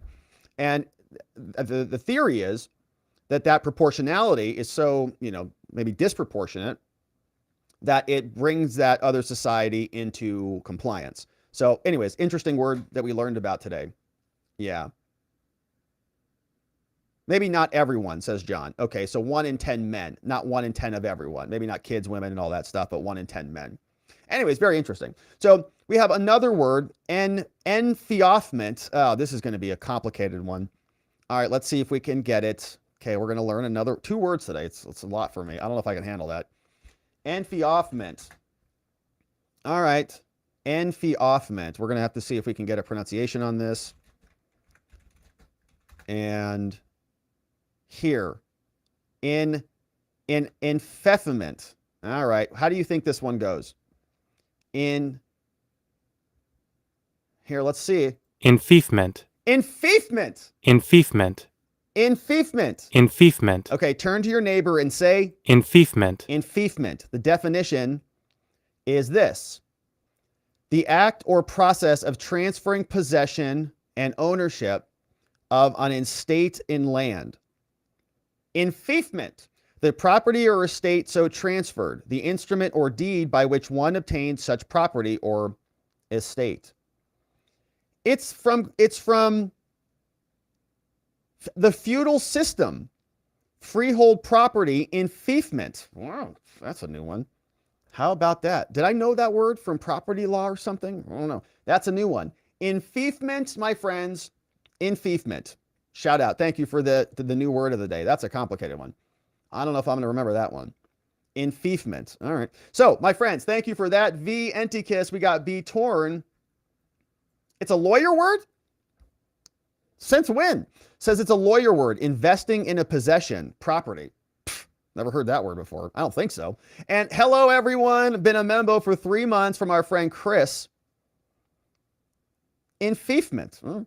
Hello. I'm not a property lawyer, so I don't know, if I would come across that word in DUI law, but all right. Member for 5 months. Hello, everyone. What's up, Chris? Thanks for being a member. My friends, thank you for all of those amazing donos and that amazing support. Let's say hello to our friends on the X platform and see what else we've got in the house.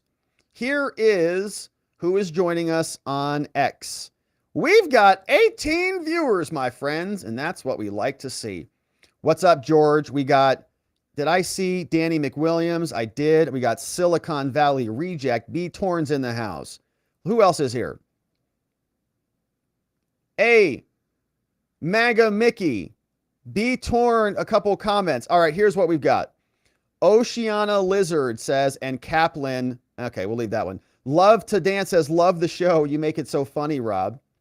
Lil Nugget says, every time I'm about to blow a gasket with frustration, you say something humorous that makes me laugh. Thanks. Priceless. Thank you. Thank you for that. We try to liven things up here, when things get a little bit heavy. Adam says, Rachel Maddow says, what great things are you going to do with Trump's money? And Eugene pulls out the magic carpet. Says, I can show you the world. And then they ride off into oblivion over the Sahara Desert. Oh, it's beautiful. B. Torn says, I guess Fani Willis thought DEI meant divorcee. What movie was that song from? Aladdin. That's the one. Yeah. B. Torn says, I guess Fani Willis thought DEI meant divorce, enfeoffment, and intimacy. Enfeoffment. Divorcee, enfeoffment, and intimacy. Yeah, there it is. Hey, man, we're getting smarter every day here. JB says Fannie paid Wade $250 an hour and the RICO expert $150 an hour. $654,000 compared to $70,000. I know, it's crazy. It's crazy. And says, hello from Texas. I love the show. You give the best presentations. Hey, great to see you from the great state of Texas.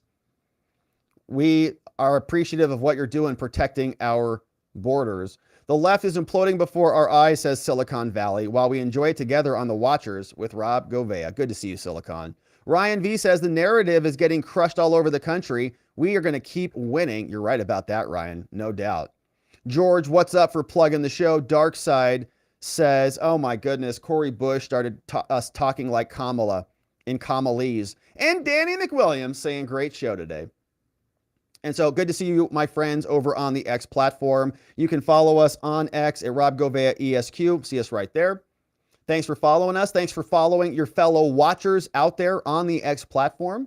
Support them, follow them, like their stuff, because it's a wild world out there on the interwebs. And my friends, we had a couple of other late donos come in. What's up, Chris? Thank you for this. Chris sent this one in as we're wrapping it up here. Thank you, Chris, for that. Says, critical hit with a Nintendo controller. Thank you, Chris. Appreciate you being a membo. Thanks for sending in a dono. And another one came in from Elizabeth. Elizabeth, thank you for this one. Elizabeth Capani C. in the house with the #1 flag. Thank you, Elizabeth. Very generous of you today.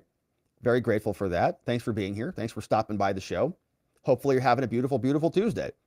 My friends, so thank you for sending those in. Thanks for supporting our work. Really means a lot to us and the things that we do here. Grateful to have you. Before we wrap it up, reminders, we've got a bunch of the PDFs, all of them at robertgovea.com. We've got our newsletter there. We've got our shop there with a hat, with some merch and other good things. So check that out. We also are going over right now to watchingthewatchers.locals.com to unpack everything we just talked about, and we would love to see you there. So come and join us. We also do streams in the morning, and we do Saturday streams, so come check it out. watchingthewatchers.locals.com. Before we wrap it up, Want to thank our mods and our meme smiths who keep things nice and orderly on the show. Our friend Vienticus Prime, K-Beans in the house, Just Cause is here, Playing Hooky, Ronnie Cole, our friend Zulu, Beyond Geo, Zach Nichols, John Allen, Janek909, our friend Dog Digger, and Donut Mind Me,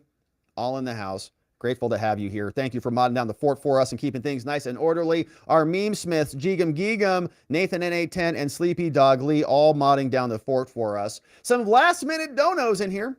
Thank you to Lady Ice. Says, I have another word for you, Rob. Anti-disestablishmentarianism. I think I practiced that one as a kid, you know. Wasn't that like the one with the longest syllables or something like that? Anti-disestablishmentarianism. I don't really know what that word means. But maybe we'll look that one up on another word day.